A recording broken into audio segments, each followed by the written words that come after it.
As pessoas não se dão muito conta de como é difícil para a criança aprender um sistema de representação que é bastante abstrato, porque se trata de representar os sons da fala em grafias, em riscos, traços, né? E a criança precisa descobrir isso.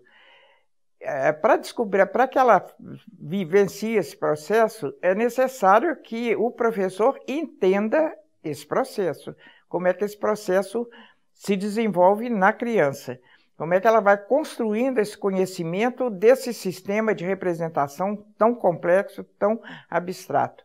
Para que o professor compreenda isso, é necessário que ele tenha fundamentos psicológicos, fundamentos fonológicos, porque se trata de ouvir o som das palavras e representar esses sons pelas letras, pelos grafemas, e fundamentos linguísticos, fundamentos sociolinguísticos, porque as crianças falam de forma diferente, dialetos diferentes, e a fala é diferente da escrita, e cada dialeto tem uma relação diferente com a escrita. Então, conhecimentos de sociolinguística são também necessários, para citar só os mais importantes.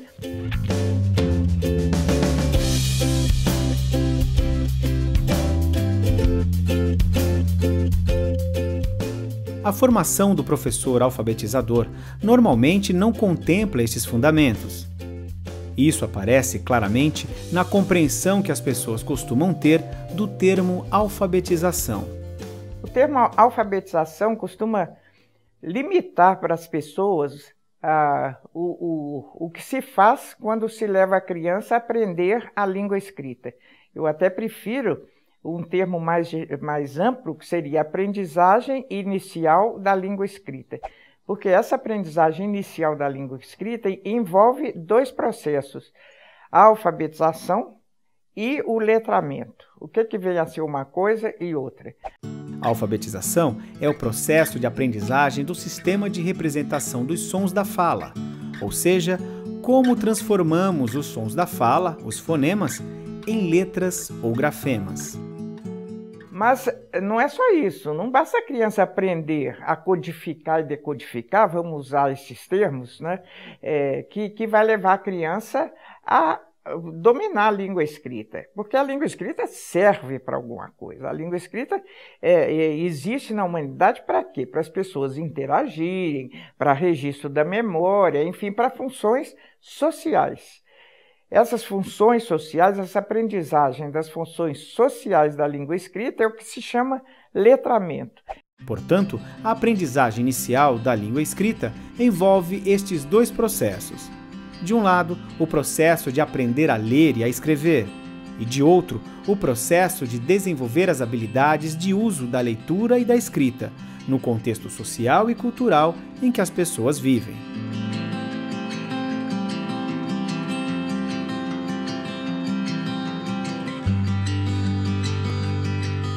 É como se a alfabetização fosse a aprendizagem, a aprendizagem de uma tecnologia, porque é uma tecnologia, aprender a transformar sons em letras e letras em sons, né?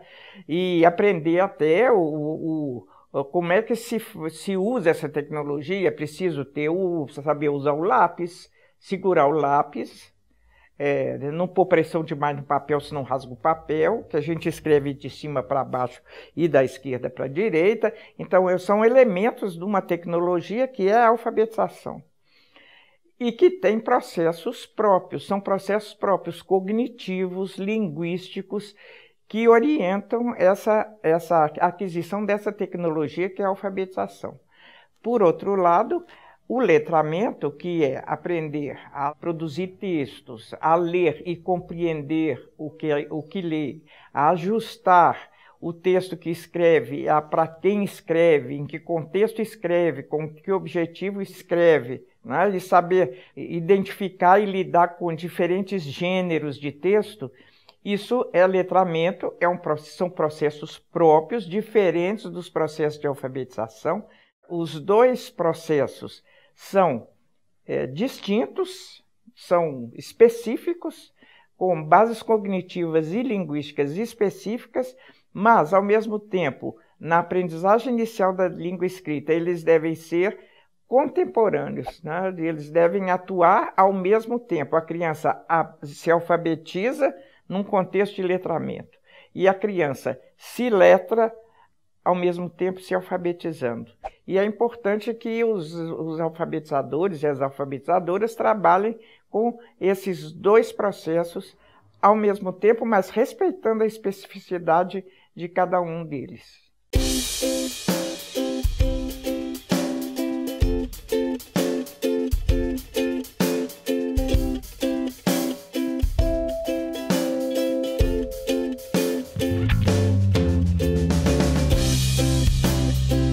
O fundamental é o olhar da professora para o processo da alfabetização, mas não um olhar ingênuo, um olhar fundamentado em conhecimentos que ela tem do processo psíquico, psicogenético, fonológico, linguístico, que a criança precisa vivencia quando está aprendendo a língua escrita. Então, não se trata de dizer que método você usa, que método eu devo usar. Trata-se de ter essa fundamentação teórica e saber traduzir essa fundamentação numa prática adequada.